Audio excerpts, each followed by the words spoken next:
The Hedgeless Horseman here, it's April 4th, 2024. First of all, thanks to the sponsors. Second of all, futures market seem a bit, well, I guess somewhat balanced. What was interesting today is that the stock markets, the US ones at least, they actually went down, and crypto with them. And yet precious metals kept going up. I think all PGMs basically had a, okay, the futures are open, but I think they had a pretty good day overall. That's the almost the first time I see that in a while. Basically, the precious metals acting like, well, that they are something different than crypto and stocks, which makes sense.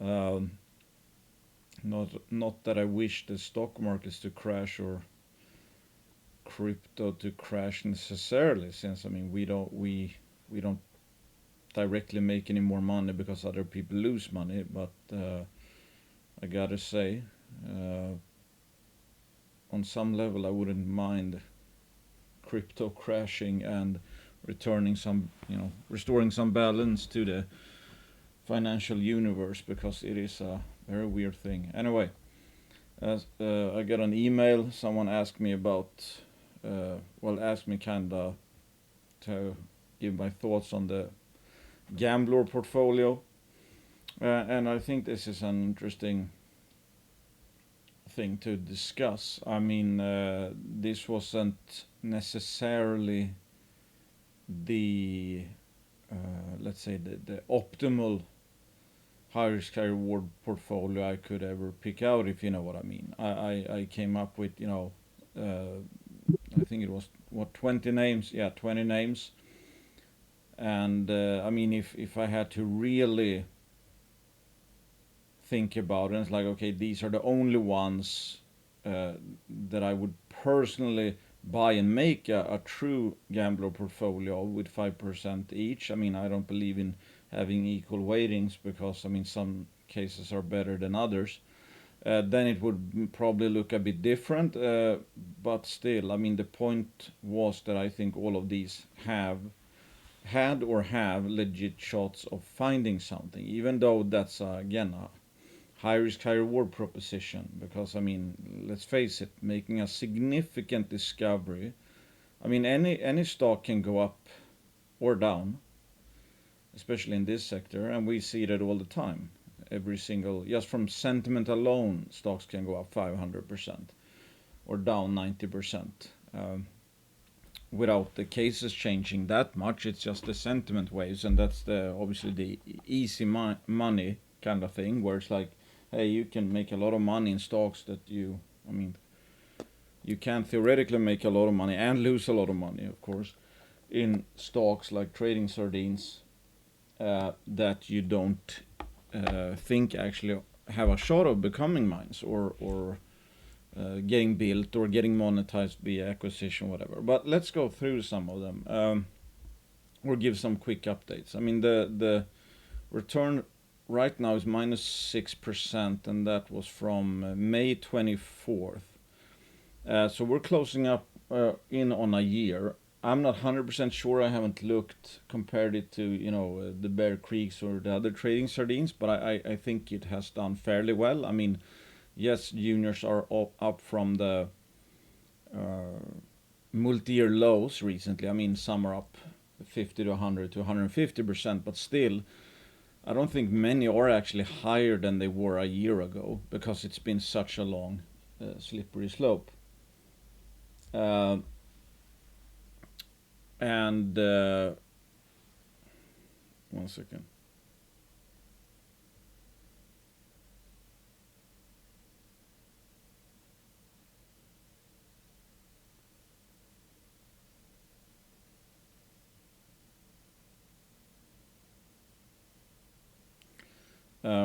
Yeah, sorry about that. Um, so yeah, okay. So I thought I would, give my 2 cents on where we are. Let's say. I mean, let's start with Headwater Gold. Uh, or maybe I should start with just a macro thing actually. I mean, in this case, for example, I mean, oh, let's look at the third party validated. Oh, that's up 18% actually. I haven't really looked at this in quite some time, but there you have it. It's like I think this is beating the junior sector broadly. I would think. Not 100% sure. Let's just check in on Bear Creek Mining actually. I mean, that might not be the absolute best, comparable, but I mean, if we just look at a year, that's I guess the kind of the closest thing I can get. Well, May, what was it? May. When did I start this? Okay, that was started June 23rd. June 23rd. Okay, here. Yeah, well, Bear Creek is at least down.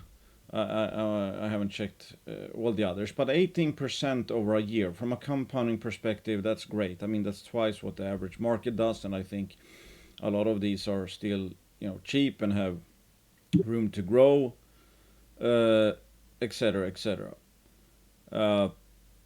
Some more than others, perhaps, and some are more de-risked than others. There's different metals, but still, let's stick to the high risk, high reward Gamblore portfolio. You have District Metals, which has basically, I mean, you can see how many cases just District Metals has basically paid for. Again, we assume that the starting weight was 5%. So this is, 281%. And all of these are, you can just directly subtract it. So it obviously pays for all of these, pays for these two, etc. And that's the beauty of it. It's like you don't even need, I mean, this is still minus 6%, but still. You don't even need, and this is, we're still in, I mean, we're off the bottoms, but you know what I mean? It's not like we're in a full-blown bull market. We're not near a bull top. We're not near a sentiment high or anything like that. And still, it's like only one has been really bucking the trend. Maybe two, I guess. And it's only minus 6%. Over a year, and probably has outperformed quite some juniors.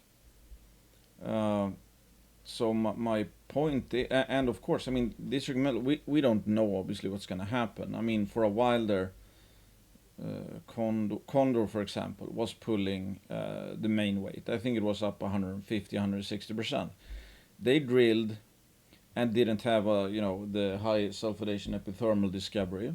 So it sold off. So now it's back to minus 6% from when this portfolio started. If that would have hit, that could be up 5, 6, 700% by now. And together with just District Metals, this portfolio would have be in the green by quite a margin, actually. Because I mean, District Metals almost entirely alone is holding up the fort right now. But again, well, I think it's important just to point out. I mean, what actually is high risk, high reward investing about?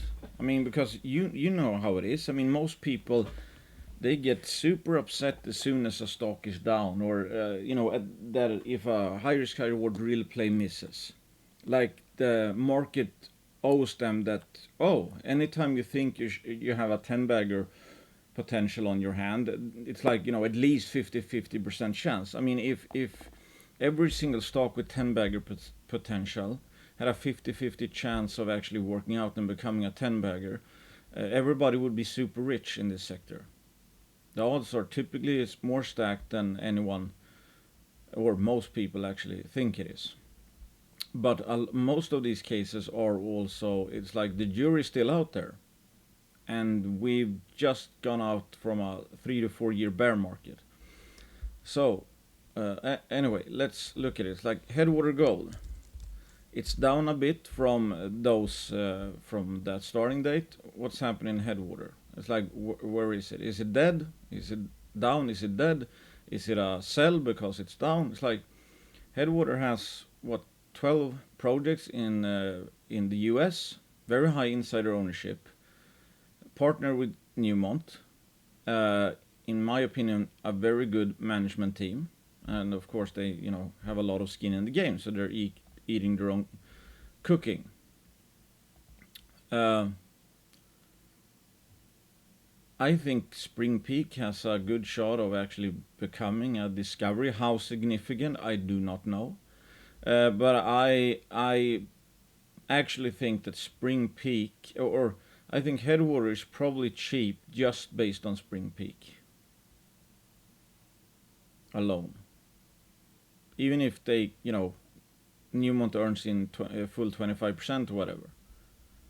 I think they have a potential district on their hands in the U.S. next to a past producing mine that belongs to Hecla, which may start it up if Headwater finds something. I don't know how that's going to work with Newmont or whatever, but just from a pure value perspective, I think Headwater has upside and probable upside in Spring Peak. I don't think this is expensive. And again, they have like 12 other projects. They have like 3 million in cash or something in the bank. If they make one additional discovery, I mean, that's where I posted that in the forum. I mean, as the way I see it is like, I think the Spring Peak is the margin of safety on a risk-adjusted basis. I mean, if we knew it would be actually a tier 2 to tier 1 low sulfidation epithermal mine, I mean, this valuation wouldn't be close even if they had only 25% of it. But I of course would have wished that they would hit immediately at Midas and what are the other, Katie and Mahogany, etc. So it's not like it's been out of the they hit it out of the park. There's just blue sky across the board. No, and so it hasn't really, I mean, ran that much. It actually went back to maybe did a double bottom here, for example. But I think, as always, I mean, the market has been skewed, has been negatively biased. So it doesn't reward much in terms of success, but it punishes, quote, failure. And they walked away from Katie almost immediately. That's kind of what you like to see if they're a hybrid prospect generator / explorer. You want them to spend money where it has the best bang for the buck. You don't want them to spend money where they don't even think there is a chance of making a significant discovery, because everybody has forgotten how good high or low sulfidation epithermal system is, because every single one basically that was found with its high grade core intact got mined, so they're not around. And now there's a bunch of juniors drilling up past producers, drilling up the lower grade remnants from it. And of course there's potential, as some people talks about the Merlin district, Anglo Gold. They have, I think, over 10 million ounces there. That's low sulfidation epithermal system as well, not too far off from it's also in the Walker Lane trend, I'm pretty sure, which is this. But it's like, do we know there's gonna be a huge low grade deposit? No, we don't know that. So I'm not banking on that. I mean, I think they're very much still focused on bonanza grade vein gold instead of more disseminated stuff like they have at Merlin. I mean, if they encounter that it's like vast amounts of lower grade mineralization, yes, they'll probably flush that out. But that might not be here. There might be just the high grade bonanza grade stuff that is actually worth drilling. So this one, I own a lot of shares of this one still, and I mean, a lot of it is, again, thanks to the team, skin in the game, jurisdiction, amount of projects, funded by Newmont at Spring Peak, etc. So that's still in the game. Tectonic Metals, they drilled at the Flat Gold project. Let's check out their market cap, down to 28 million. They obviously need to drill this a lot more, because I mean, they've only done one drill campaign, which was kind of limited.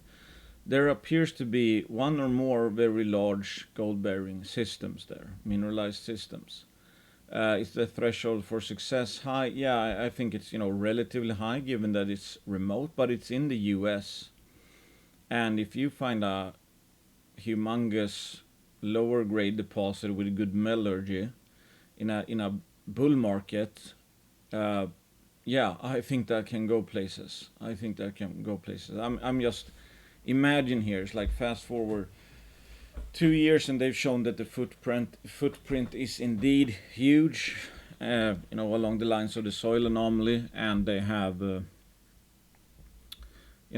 people start to talk about 5, 6, 7 million ounces.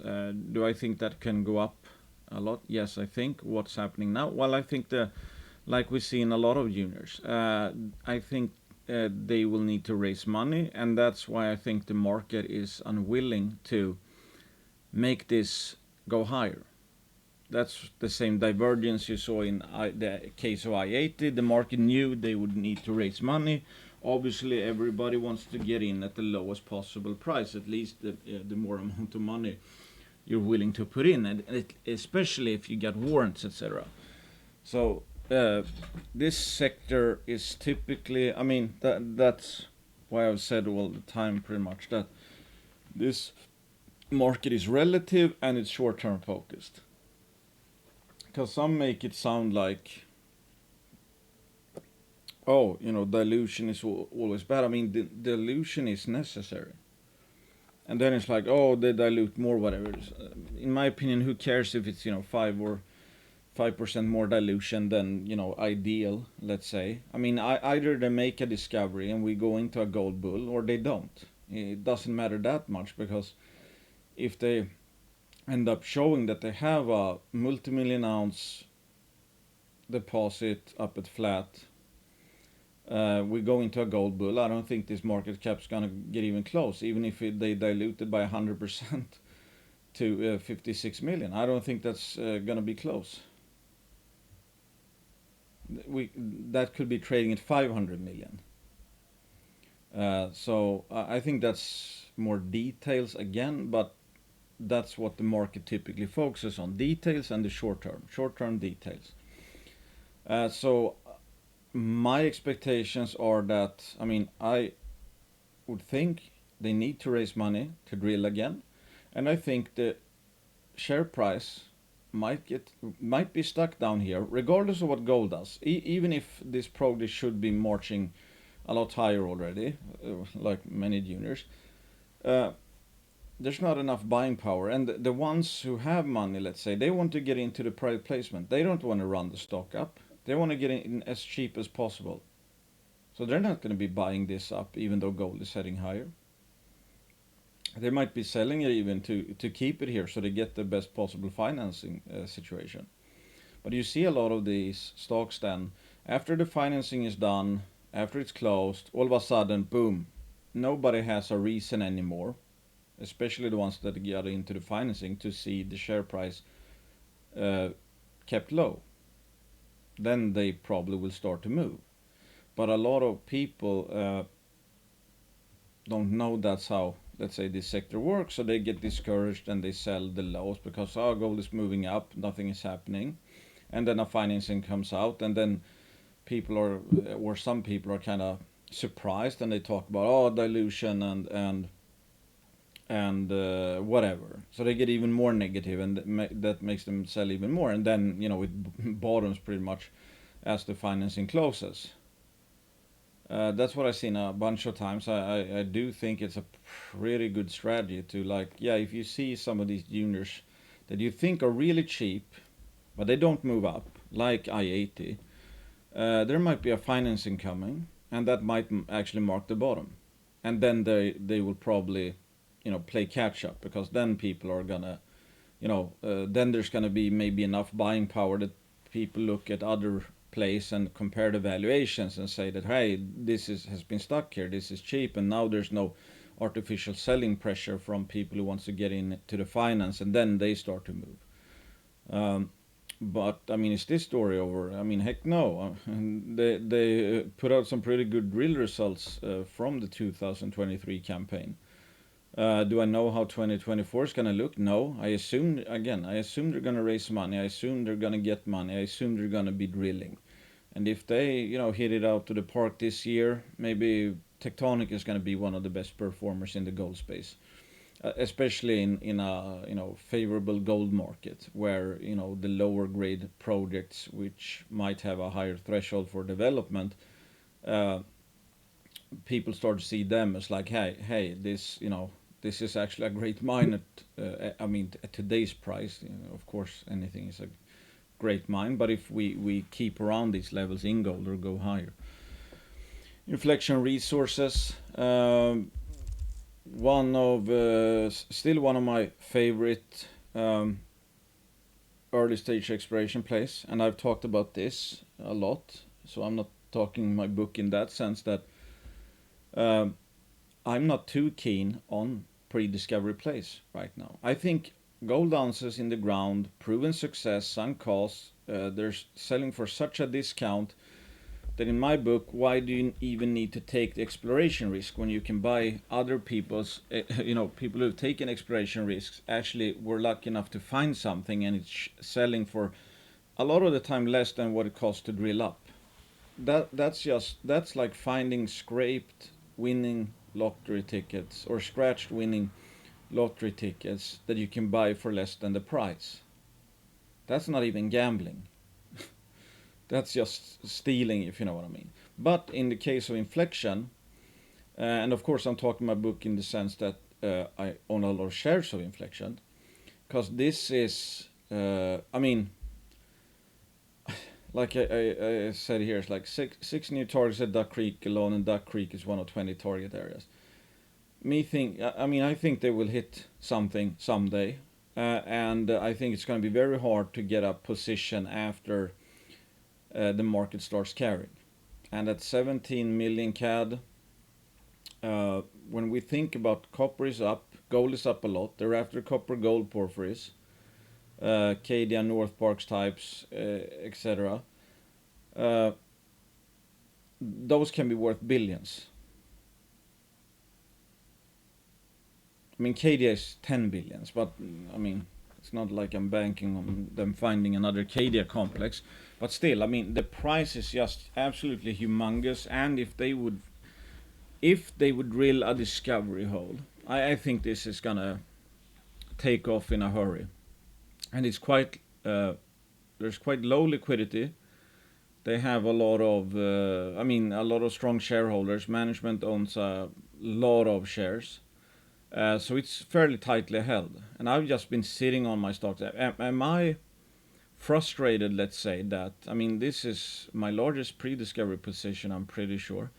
And it's, hovering around, multi-year lows. Well, it's actually up from the 2020 to 2023. But okay, still, I mean, it's not like it's caught on fire because copper and gold is running. No. Uh, and despite this, I'm okay with it because I know it's going to be hard to get in after if when they hit something, and I know this is just in one way a ticking time bomb kind of thing. It can be not catching up to the other beta plays. Let's say, I mean, it can be subdued, and all of a sudden, and nobody knows when. Maybe they announce, oh, we actually hit something. Boom, it starts to take off. So this is one of those cases I think where it's like depending on how much money you have to manage, of course, where it's like either you're too early or too late. I mean, I've talked about this a lot that the best risk reward is typically to buy in after a discovery hole. It's just in this case, um, I guess I'm willing to forgo that rule a bit simply because I think there's so many targets that I actually do think it has above 50% chance that they will hit something, and I think in that case it might not be worth waiting and paying up 50 to 100%. if that makes sense. That I think the odds are that are pretty good for a pre-discovered unit, pretty good or better than most, and the price is huge. That's why I'm content holding this before an actual discovery is made. Right or wrong, nobody knows if it's right or wrong. We don't know how it's going to react. We don't know if they're going to hit anything. We don't know when they're going to hit anything. We don't even, of course, know what the potential, assays would be. I mean, if they drill a clear-cut discovery hole, again, I think this is, could go pretty bananas relatively quickly. So the worst case scenario I have for Inflection is like, I think AngloGold is going to drill a lot more. So I think there's, if I had to guess, like 12 to 24 months of drilling ahead, perhaps. Is it going to be a lot cheaper than this, regardless if the next news release is that, we didn't hit anything? No, I don't think so, because they have so many irons in the fire and so many kicks at the can that I overwhelmingly think that even from a trade perspective, I think the risks are to the upside, because we know where they are in Australia. We know what kind of mines are around. So if they get a whiff of something, I think it's going to be game on. And in that case, maybe one could sell, from a trade perspective. It's like if you don't actually want to take the assay risk, if they haven't released assays and they only released visuals, whatever. I mean, I simply think, I might be wrong, but I think it's more a matter of when, not if, Inflection is going to pop in 1 degree or another. And it might be a big pop, and it might actually be a discovery hold. So I'm very much sitting put with my big position here. Then we have, I have to be a bit quicker, I guess. Brixton Metals, I recently talked about them in the last video. Obviously, I think it's cheap. Again, based on a high risk, high reward scenario. Inflection is chasing huge prices. Brixton Metals are chasing big prices. BHP in Canada, a BHP size price in Canada, Ivanhoe Electric, Robert Friedland price in the US. Same thing there. If any of those turn into a significant discovery, and when the market agrees with that or acknowledges that, I think their 55, 56 million market cap is going to look real cheap, because again, BHP and Robert Friedland are looking for $1 billion+ deposits. I mean, in case of BHP, multi-billion, maybe for Ivanhoe as well. So it just goes down to, okay, almost no chance of success is priced in if they drill a slammer at Hog Heaven or Camp Creek, let's say this year. I think this could be up several hundreds of percent. Fathom Nickel, they've had or taken a swing, basically. Albert Lake was the longest shot. If they would have hit there, I think it would have gone up a lot. I mean, these nickel sulfide discoveries, they are one of the most violent revaluation cases out there. I mean, there's been examples where stocks have gone up like 2,000 or 4,000% in like 6 to 8 months or something like that. They can be absolutely wild. They swung, which which was the case was based on. They didn't hit anything yet, at least at Albert Lake, and they're back to drilling at Goliath. Goliath, I think that has potential. It's a large land package. They know there's high-grade nickel there. When the market will appreciate that, or if they will have to force the market to appreciate that, do I know what's going to happen? No, I don't. I know it's priced at, let's see here,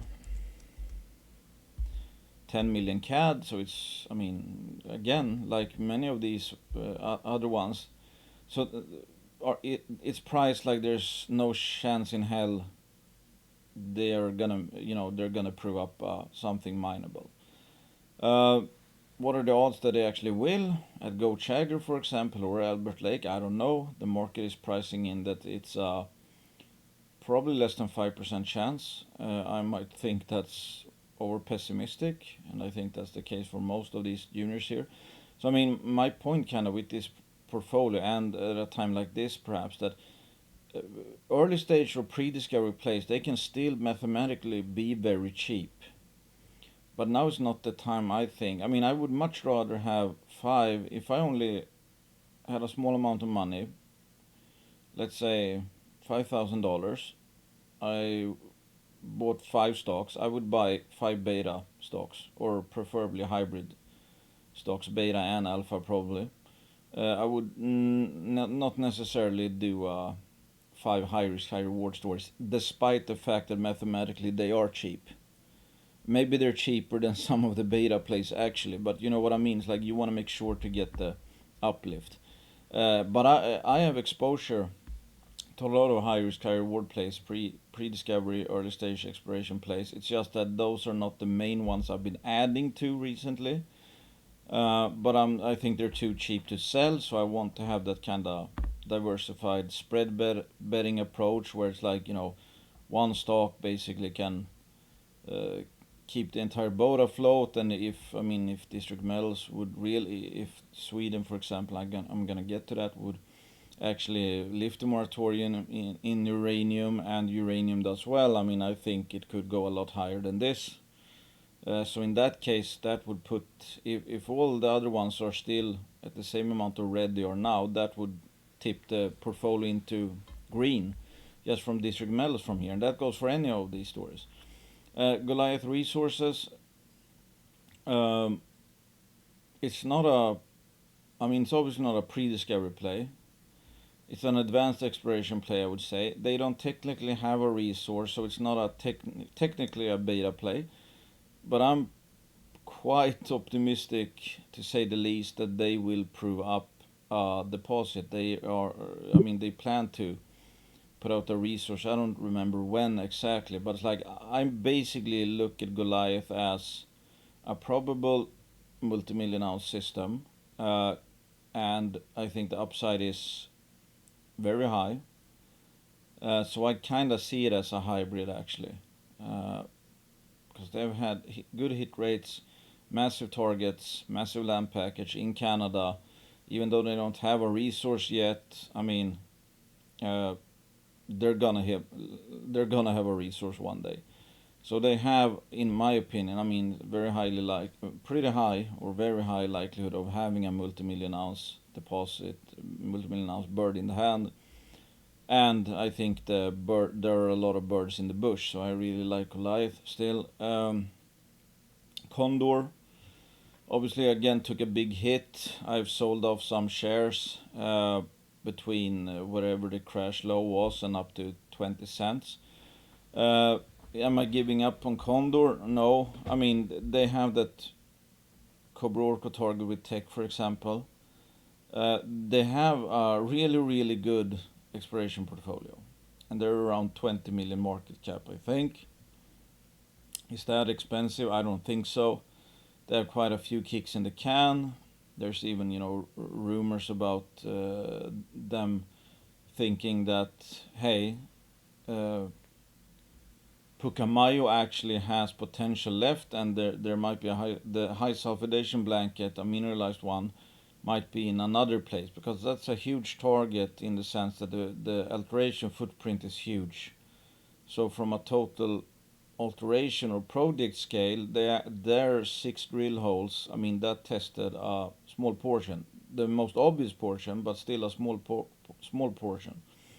So yeah, I mean, I had a huge position, so I kind of felt like I had to sell, shed some, because it was ridiculous how much I had. I mean, it was big even after a 50% fall or 60% or whatever. But I have not sold my entire position in Condor, and not for the hodl folios either. Is it my main out of the list here? Is this the best right now? That I'm not sure about, but I think it's cheap. Altamira, Still waiting for the first results out of Maria Bonita for this year. I think this is kind of an underappreciated stock, but of course I think a lot of and right now, for example, people are getting nervous. I think because of the, let's say, the assay results are taking so long. From what I can gather, assay labs are quite slow, and I think they want to I mean release kind of all the results, because they did a carpet bombing, like a grid drilling kind of exercise, where basically they don't necessarily know where the mineralization goes, so they're just putting down holes in a grid manner. So I kind of feel like it makes sense, because they're trying to get a picture. Where is the mineralization? What is the mineralization? Which way is it trending? Where is it not trending? Etc. etc. So they're doing this probing campaign kinda to gather information, and all those together will then give them an idea where the ore body might be trending. So I kind of or I should say fully understand why they don't want to release one assay at a time, because I have no doubt there's going to be some misses. I think there's going to be some hits as well. But again, I think the context is going to be very important. And maybe, I mean, if they would have hit a barn burner hole that they have assays for already, maybe they would have released that. I don't know. So it's like, I don't know what's going to happen. I just know that the market cap is 28.6 million CAD. I know Aura Minerals recently put in, cashed them up, and Aura Minerals are serious miners. We know they have that oxide blanket, the saprolite, and I talked about this before, that Reunion Gold. Dundee invested in Reunion Gold because they were hoping that they would find 500,000 ounces of saprolite gold, and that would be a company maker. I mean, that would be a good return on their investment. They ended up finding a multi-million ounce hard rock deposit instead, or as a plus. So I don't think that's appreciated at all by the market. Same goes for Cabral. Still, it's like, okay, they have 700,000 ounces at the central deposit. That's still wide open. Maria Bonita is a few to several kilometers away. That is very much up to debates, like how good is Maria Bonita. The early drill holes looked super promising. We're gonna know more. That's all I know, and I don't think it's pricing in. I mean, is it pricing in that Maria Bonita will amount to something, and Central and Maria Bonita together is like 2 million ounces of near surface, gold with good metallurgy? I don't think so. They have a bunch of copper porphyry targets as well. So I think there's a lot of meat on the Altamira bone. They have 700,000 ounces in the bank already. That's obviously not a tier 2 mine, or tier 3 even. But still, I mean, I think there's a pretty good shot that Maria Bonita will have them reach critical mass, and that there's gonna be a mine someday in the Cajuro or Cajuero, however you pronounce it, that project. So in the long term, I think they're gonna. I think this is cheap.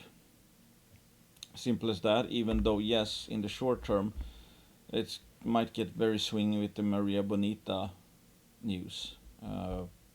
But I don't think a lot of. I don't think a lot of success is priced in for this campaign anyway, because the stock hasn't really done anything. It has not either kept up with the gold price. So I mean, is that a reason to be worried? Sometimes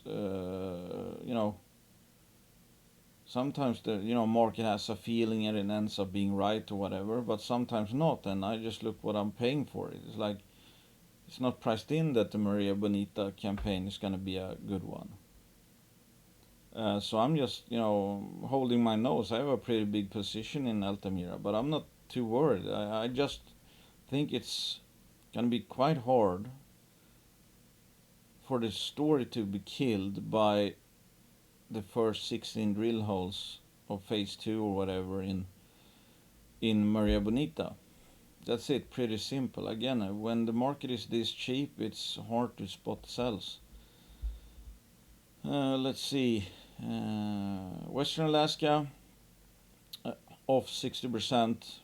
I think same thing there. I mean, they did put out a very high grade resource. But I think, again, the same thing here. It's like the market is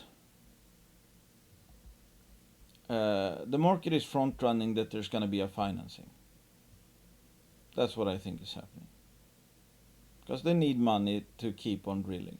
And Water Pump Creek is not yet big enough to warrant a mining decision. It's 75 million ounces of very high grade gold, silver, lead, zinc mineralization. But you're not going to build a mine there, I think, for with 75 million ounces AG equivalent, even at those grades. So they need some more meat. They need to find a continuation or hit in some other place.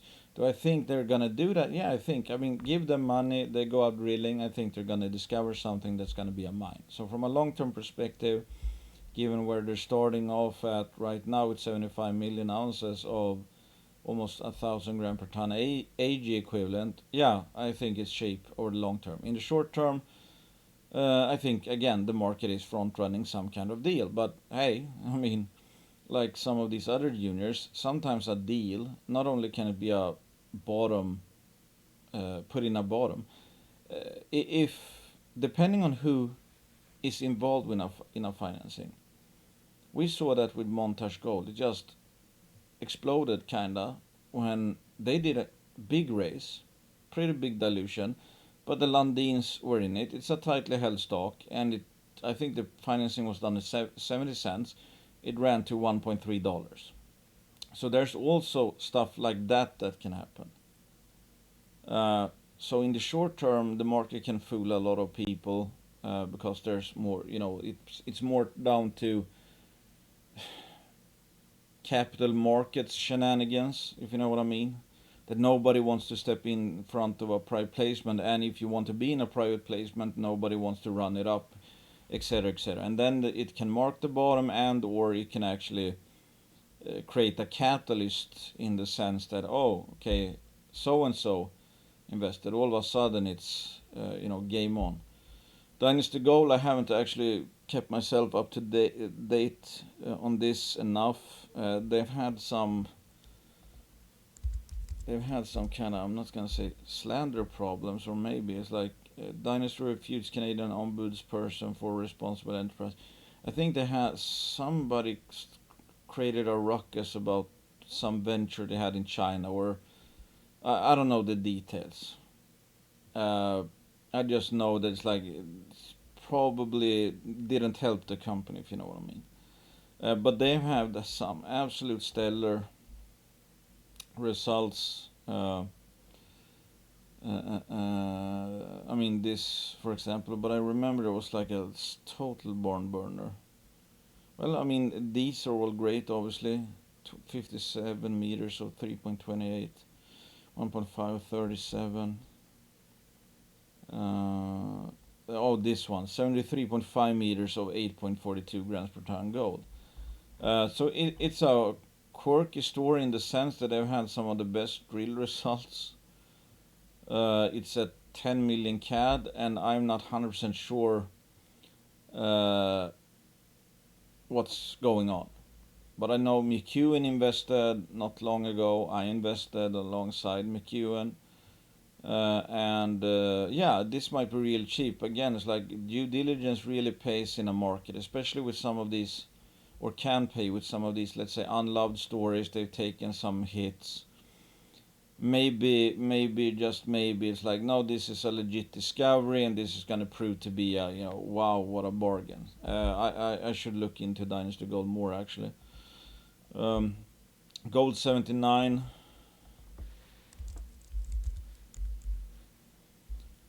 I actually really like this story, especially at this price. You can check out the presentation yourselves. I mean, these are also ones you see it hasn't responded that much. I also think this is one where the market is waiting for a financing, and there's probably a lot of people bullish on this story and their projects, especially the Gold Chain project, and Jefferson Canyon, which they have a deal with Kinross. But everybody's waiting to get a bigger position in the placement, especially if they get warrants, etc. So there's no motivation for the people bullish this story to push it higher, even though it should be higher. But I hope that makes sense. That's something to keep in mind for people that sometimes when you can't explain the moves and you think, well, things are going well, or gold is going higher, why aren't they moving? It's like, yeah, people might know that, but the bigger money, or the let's say the ones who wants warrants and can get into financing, they think it's cheap too, and that's why it's not moving up, because they want to get in at lowest possible price. So some of these laggards, again, I think there's a lot of pent up buying demand in some of these laggards because the market knows there's a financing coming up. Pacific Ridge, I think that's down to 20 million, 21 million. They just closed 2 tranche financing. Excuse me. Over $3 million, so they are gonna be able to drill a bit there. I mean, like the last time I wrote up Pacific Ridge, I mean there's obviously no chance priced in real that they have a mine. I think Quinton is still, he thinks there certainly is a shot that Clayule could become a mine. I mean, again, depending on where copper prices go, I mean, in some places where you needed a 0.7% copper mine, it's like, yeah, if we're really in a copper bull, that's coming up and maybe has started, maybe the new reality is that 0.5% copper projects work in a specific jurisdictions. I mean, in Sweden, for example, we have some open pit mines that are mining 0.2% copper and stuff. So it's obviously jurisdiction dependent and all that. But yeah, I mean, I think there's almost no chance priced in that Pacific is going to make or will have any mine on any of their projects, including the one, because I think they still have the deal with Antofagasta. So is that cheap? Yeah. Is this a obvious sell because it's down, or has the story gone south really? It's like, I don't think so. I don't think so. But what we don't know is what chance of success there actually is. If it's 20, it's probably cheap that they're gonna prove up a mine. Juggernaut Exploration, I think I have to go quicker here. Okay. Juggernaut Exploration down a bit. They missed they hit at bingo and kind of missed at Midas, which was kind of weird because I think a lot of people had the opposite in mind, that Midas was gonna give some, a potential discovery, some really good holes, and bingo's more of a higher risk one. But they're raising some cash, and Crescat is participating with a bit of money, so obviously they think it's cheap, and that there's still potential to make something out of Juggernaut. 8 million CAD again, it's like not pricing in much, of course. Yeah, I mean, any one of it's just basic math.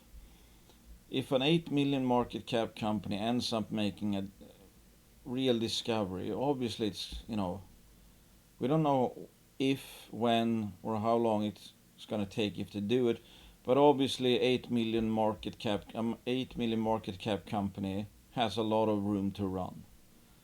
That's the main thing. Price is the only thing we know at any point in time, and we kind of can say that, okay, it's not, the market is not priced, Mr. Market is not pricing in any sort of chance of success for Juggernaut. if there's a 20% chance they actually can make a, let's say, a real discovery at Midas or Bingo or whatever, it's probably cheap, even though it might be 80% chance of failure of not making a discovery. Rackla Metals, should look into that more. Quinton recently did an update there. I think it's again one of those cases, high risk, high reward story. 13.5 million market cap. Simon Ridgway has been buying, well, I guess at lower levels, but yeah, big shareholder. It's gonna be at the Deutsche Goldmesse.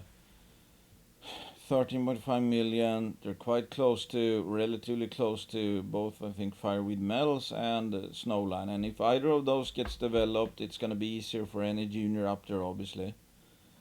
And again, what percent chance of finding another Snowline or half a Snowline or a Banyan, whatever, is priced in? I mean, almost no chance, obviously. I mean, a Banyan type deposit there might be hard because there's not a lot of infrastructure. But again, given that what Snowline has found and what Fireweed has, is it a long shot to think that, hey, the threshold for development is going to go down in that area in the future? No, I don't think that's a long shot. So it's again hard to say, except that we know what it's trading for, and Simon Ridgway is in, and he's a serious guy. He's found mines before, and he, I think he's pretty bullish on this story. So it almost can't be a clear sell at 13.5, but it's very much up in there, very much a higher sky reward story. Eskay Mining, one of those interesting stories, especially now. I would say it's like, I think I've said this before. Eskay Mining, their land package is their jewel, right? Story was super hot, around 3 years ago, on the back of the TV drilling and Jeff drilling, and they had some really fantastic drill holes out of TV and Jeff. And they did that carpet bombing campaign. Very ambitious, but you kind of needed that at the time, I think, because the market cap, if I'm not mistaken, I think it was up to 400 or 500 million market cap. So how do you move a 400 to 500 million market cap, which is already pricing in, a decent chance of finding another Eskay Creek? Well, you have to swing big, and they swung big. And they were not able to connect TV and Jeff, and didn't hit that much. They've had some other hits in other places since, but the thing is, I stand by this. They have Bleg anomalies, that are tens of kilometers long. So this is probably one of the most prospective land packages of any junior, I think. And you happen to have a legendary mine. The remnants of Eskay Creek, which is now being developed by Skeena, that I think today at these gold prices has a net present value of like 2.8 billion. And I know some people have tossed around numbers for what the original Eskay Creek high-grade core was worth, and people have come up with like 4 billion. Today that it would probably be higher than 4 billion at these prices, but still, the price obviously is huge if you find another Eskay Creek system, because just from the high grade might be multi-billion, and Skeena is showing that what they left was a $1 billion deposit. How much chance of finding one is priced in right now? If we're talking that kind of price, not much, obviously. But they don't really have any money right now. But we know Skeena is, going forward. Franco-Nevada, I think, did a royalty deal with them, so they believe it's going to be a mine. So obviously there's going to be stuff happening up there. And Skeena has quite a small land package compared to Eskay mining. So does Eskay Mining have value? Yeah, because they're huge land package, and they control 85% of the Eskay Creek VMS district. How is that going to play out? That I don't know. They would need obviously to do a financing or do a deal to fund any more drilling, etc. But so it's one of those high risk high reward stories. It's not the cheapest one at face value, but again I think it's just uh, people appreciating the prospectivity of their land package. Cartier Silver, I was in the recent financing. I mean, they own shares of Eloro.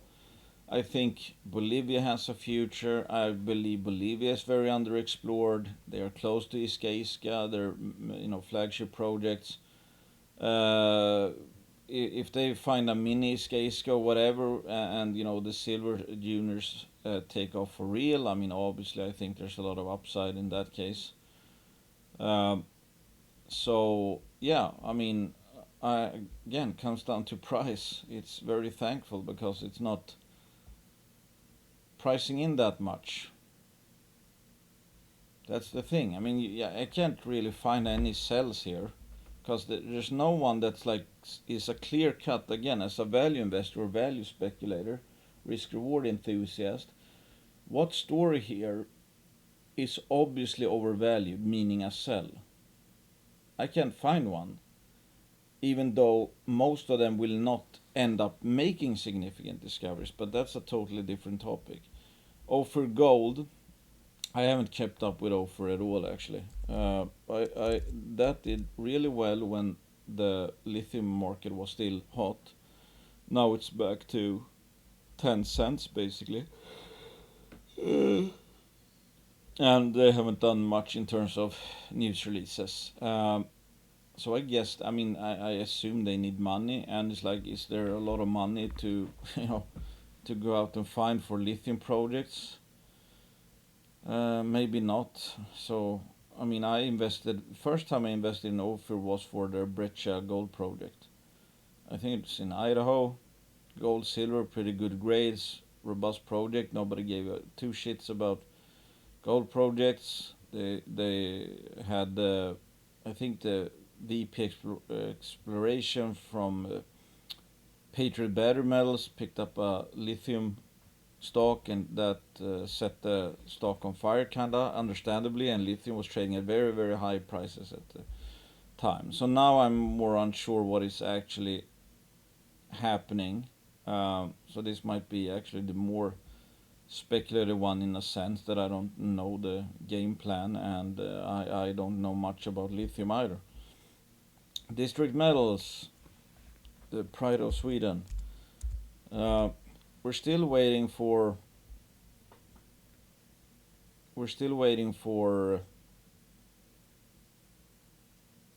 May, when I think it's the government or some entity that's supposed to present a report, a conclusion, what they, a recommendation on what they should do about the uranium moratorium.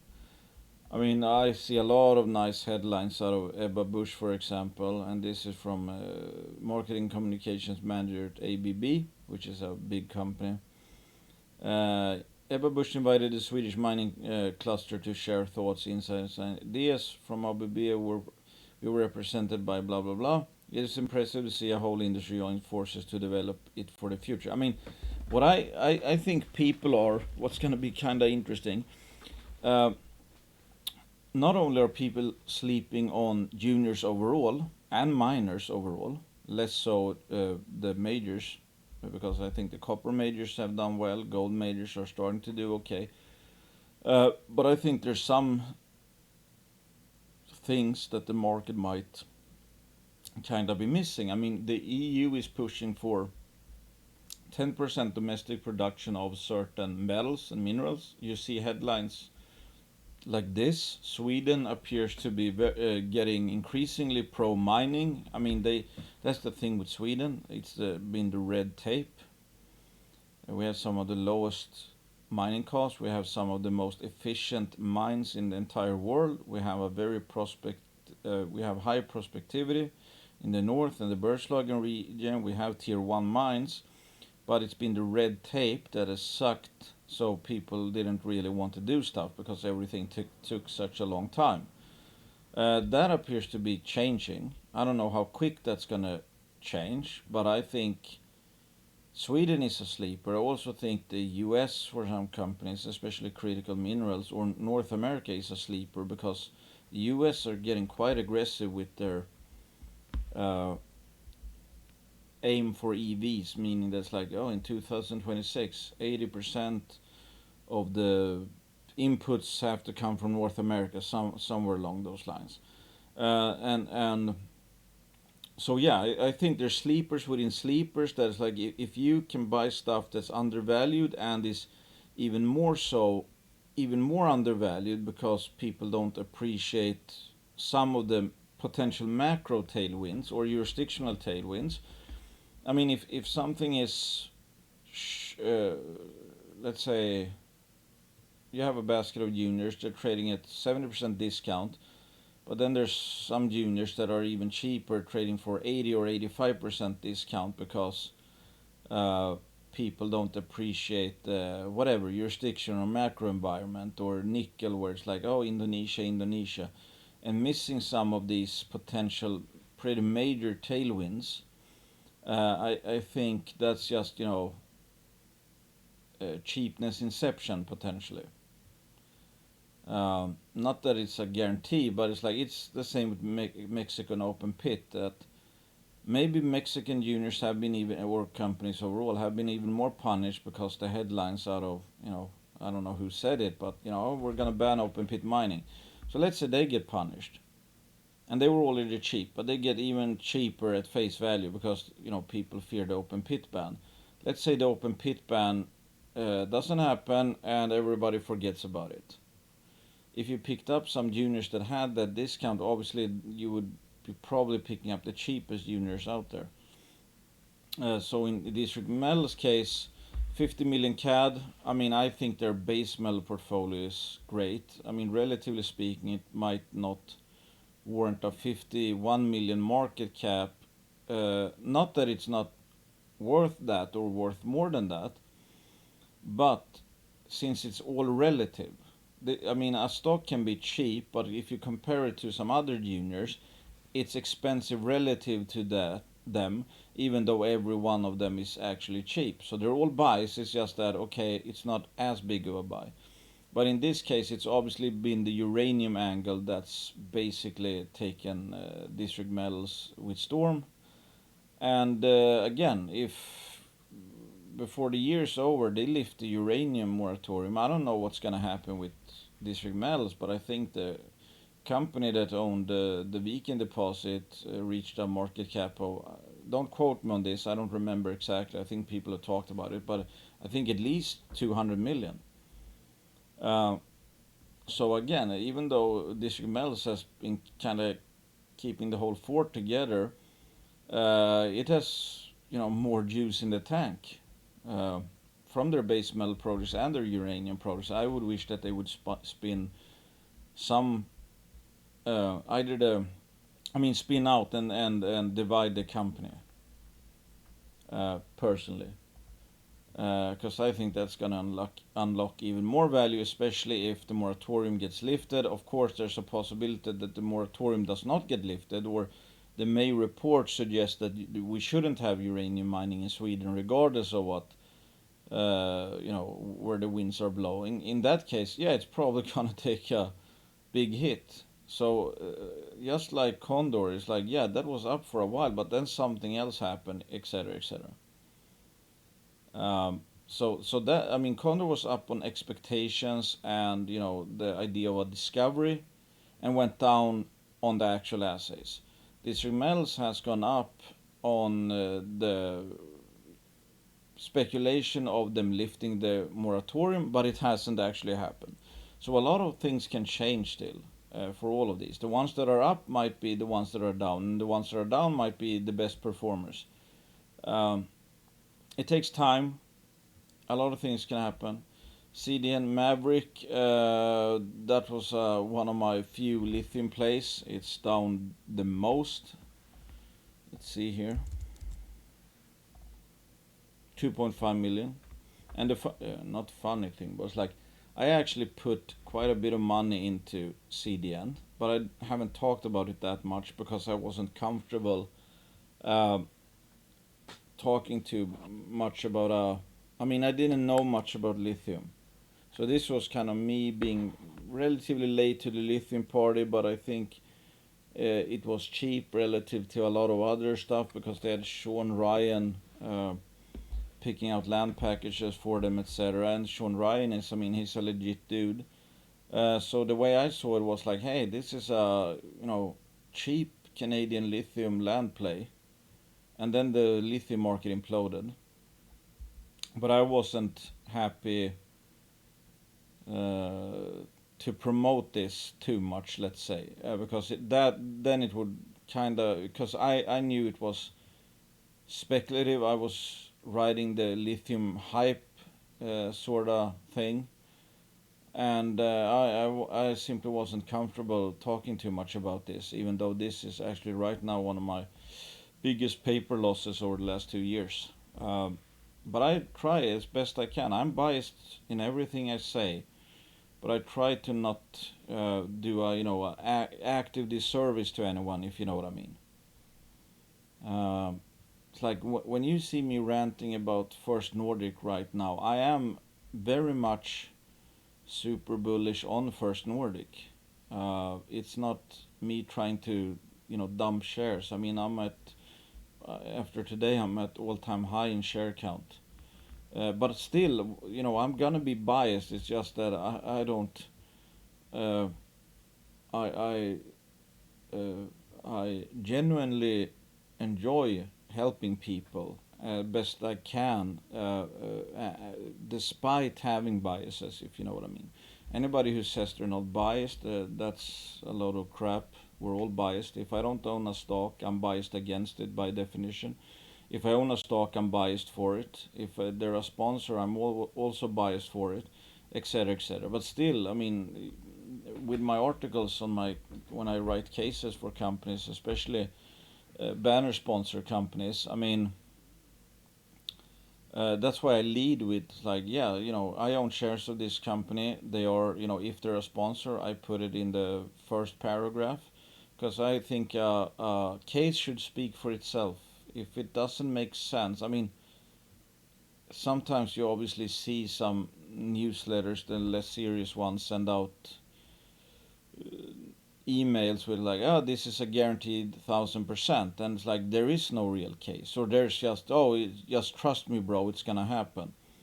Then you can't even follow the thought process really. But if you can, write a, let's say, comprehensible and coherent case explaining how you think about it, why you think it's cheap, etc., etc., then it's like biased or not. If the arguments add up, then they add up, bias or not, if you know what I mean.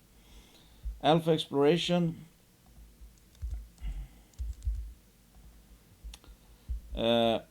I'm quite bullish on this. I mean, their results, especially for Maburna, has been getting better and better.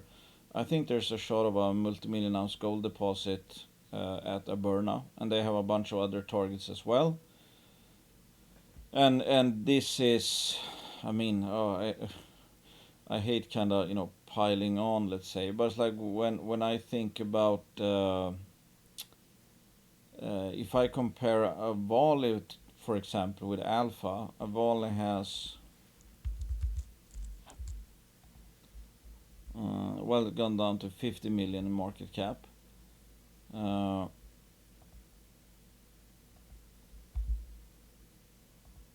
50 million in market cap. Again, like I've said before, I don't know that story too well. But Alpha has 100% ownership of their Eritrean projects. I'm pretty sure, at least.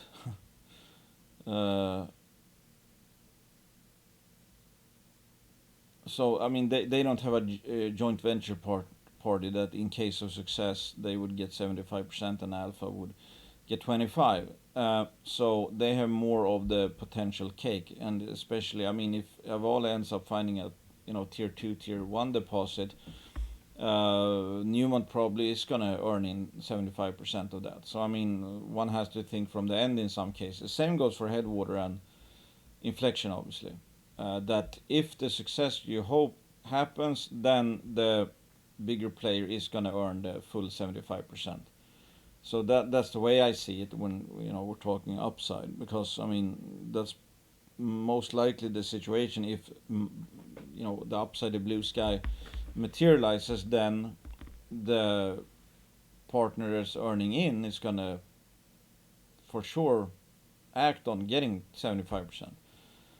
So I mean, Avala has better, or their one hole at Charger, I think, was even better than this. But this is not a breccia pipe.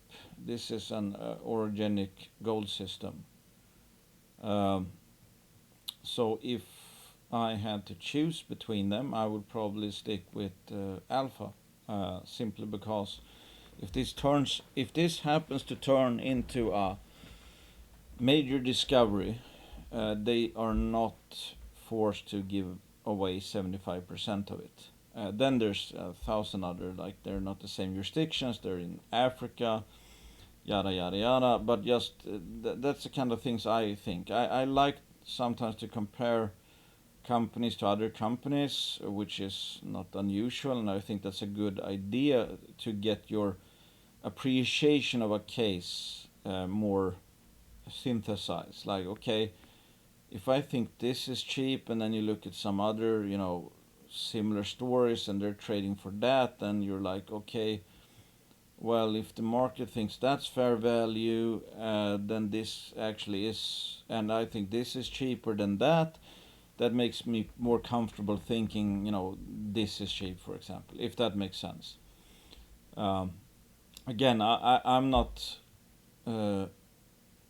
I'm not saying Avali is a sell. I have no idea. They might end up making a world-class discovery. I don't think a lot of juniors are sells out there right now, especially the decent to good ones, and especially if in the case of Avali you have an intercept like that, breccia pipe or not.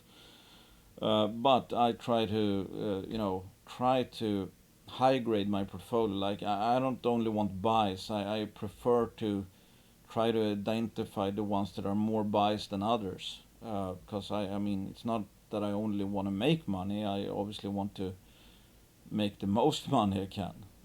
So yeah, Alpha, I really like they've upsized and extended their placement. I think they're drilling for quite cheap cost. So I think it's gonna be rock and roll for Alpha Exploration this year.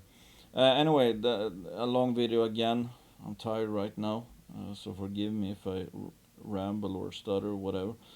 Consider me very biased as always. Make up your own minds. I just indulged, this person who asked about it, and I think it's a good way to briefly cover a bunch of stories and at least give my 2 cents. I mean, you should obviously do a lot more digging yourselves, but at least, I mean, if there is one strength I think I have, is that I can at least I have I think pretty good grasp of what is important or not. And as always, as a former poker player, it comes down to how much am I paying for the bet, and then you think in kind of probability terms, because something that has 85% chance of failure can still be a buy if it's pricing in a 5% chance of failure, if you know what I mean.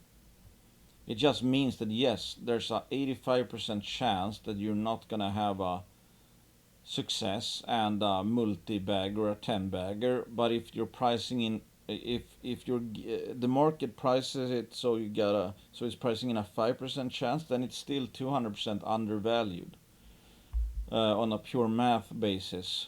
Then you'd obviously have to still diversify away the fact that 85 out of 100 of similar situations, in your opinion, might end up being failures. So if you would need to own 100 of such stories for 15 of them to work out, if you know what I mean. You can't just go all in one of those, because that's way too high risk, simply.